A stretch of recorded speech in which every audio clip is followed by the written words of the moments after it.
Willie D Live. What's up, family? Donald Trump, your president. Cheese has really slipped off his omelet. Per the Atlanta Black Star, A.L. Lee wrote, President Donald Trump spent part of last week trying to project confidence about a political outcome that never actually went his way, leaning into bravado, flexing past wins, and speaking as if reality itself could be bent by repetition. But the performance didn't hold. What began as a familiar show of swagger quickly unraveled into a rambling, detailed-heavy spiral that left viewers cringing and questioning his grip on the facts. The backlash intensified after Trump falsely claimed, again, that he had won Minnesota in 3 presidential elections. But viewers say it wasn't just the claim itself. It was the way he kept embellishing the story, layering on new details that pushed it further from the basic facts. The episode unfolded during a roundtable with more than a dozen oil executives, including leaders from Chevron, ExxonMobil, and ConocoPhillips, where Trump was taking questions on topics ranging from energy policy to a deadly shooting involving an ICE agent. When CNN's Caitlin Collins pressed him on whether the FBI should be sharing information with Minnesota officials in an ongoing investigation, Trump veered sharply off course, abandoning the question entirely to launch into a personal attack on state leadership and a sweeping tirade about corruption. Well, normally I would, but they're crooked officials. Minneapolis and Minnesota, what a beautiful place, but it's being destroyed. It's got an incompetent governor, a fool. He's a stupid person, Trump replied. From there, Trump pivoted to a lengthy and misleading discussion about fraud cases in Minnesota, referencing real prosecutions involving pandemic-era misuse of public funds, but conflating them with broad, unsupported claims about immigrant communities and voting behavior. Can you imagine? You come over here with no money and then shortly thereafter, you're driving a Mercedes-Benz? The whole thing is ridiculous. So they're very corrupt people. It's a very corrupt state, Trump said. Then came the claim that dominated the event.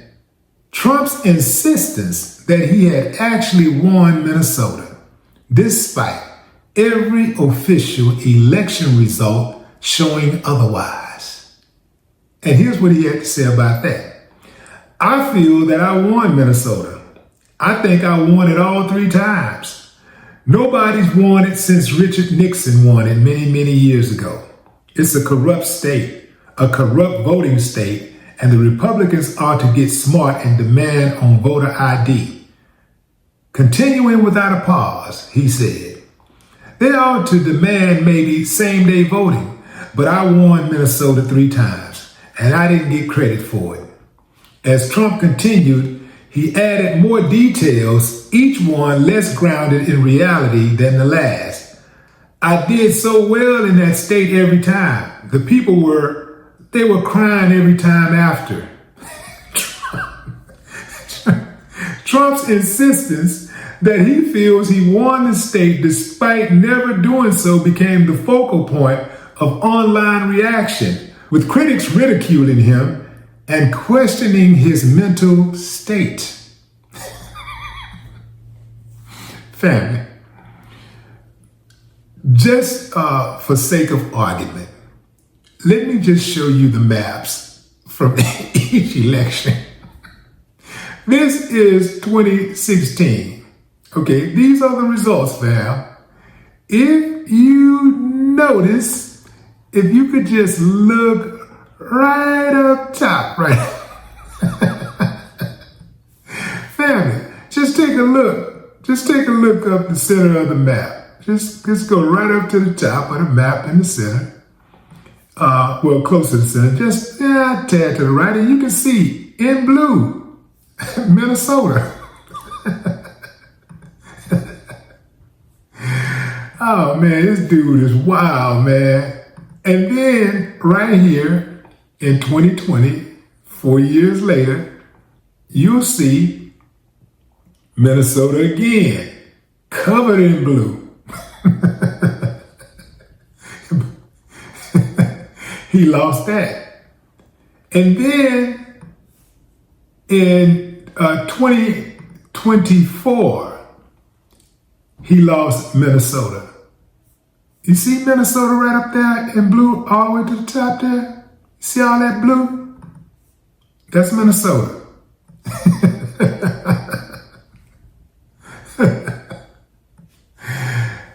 Family, I just don't understand this dude. Like, I don't understand how, you know what it is? You know how they say if you lie enough, then the lie becomes the truth, right? It don't really become the truth, but in a lot of people's head, the lie becomes the truth. You know, you really don't get to feel you won a state. You either won the state or you didn't. The numbers don't lie. You either went to the store or you didn't. You don't get to feel you went to the store. You either went to the store or you didn't. You either talked on the phone for an hour or you didn't. You don't get to feel you talked on the phone for an hour. All you gotta do is look at your phone. It'll tell you how long you was on the phone, right?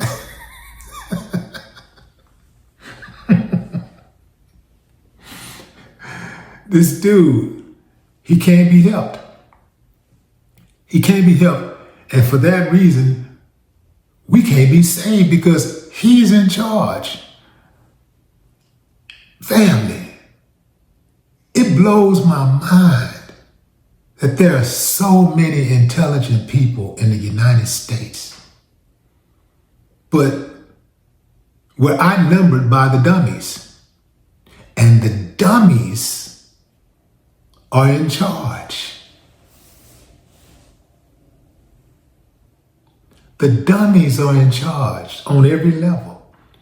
You can look at law enforcement, you can look at healthcare, you can look at education, you can look at the travel industry, the sanitation industry, construction. The dummies are in charge. You know what happens? See, a lot of real corrupt people, a lot of criminals are dumb. My Uncle Will likes to say that he don't like criminals because criminals are dumb. He say they always miss something. No matter what crime they commit, they always miss something. Now, just because you didn't get caught don't mean you didn't miss something. It just means that whoever was trying to catch you or may have been interested in catching you missed something. You dig what I'm saying? You dig what, are you picking up what I'm putting down? I've never seen a corrupt person remind people of corruption so much. Like usually, like if you're doing something corrupt or even just a little mischievous or wrong, you don't want to bring stuff like that up because you don't want to be having people focused on that type of thing. And you don't want people like looking at you crazy, right? Am I making sense, fam? He talks about corruption, about other people being corrupt all day long while he basks in corruption all day long. All month, year, like, family, this dude is going down in history as easily the most corrupt president ever. In fact, he goes beyond presidents. He's going to go down in history as the most corrupt human being ever. Yeah, and evil. Because a lot of people get fooled by his smiles and, you know, when he compliments people and stuff like that. Like, he knows how to pat people on the head that's around him. He give you a little pat on the head. And it seems like that's all they live for. They live for that little pat on the top of the head. Good job. Good job, boy. Good job. Pay attention, boy. And have you noticed how shook they are? When they're not around Trump, they're very bold and assertive. But when Trump's around, it's like they're waiting on Massa to give them orders. You know, like, you can't say nothing unless I give you permission to say something. You know, and if you say something, you got to be very measured in what you say. And you better make sure he agree with it, because he'll put you on blast right there on the spot. Wow. Like, these are men, right? Who are being pushed around by a dude who dodged the draft 5 times, but a dude who talks really, really tough and who orders the military. He's in control of the military. How do you let a man who dodged the draft 5 times control the military? And I'm going to speak directly to members of the military right now. How do you allow yourself to take orders from a man who dodged the draft 5 times? This is a guy who would not fight for the country that he has gotten so much from. He has so much privilege that he gets from this country, and he wouldn't even fight for it. Ain't that something?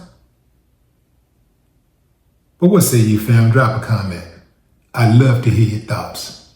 And by the way, Trump, you did not win Minnesota. No more talk.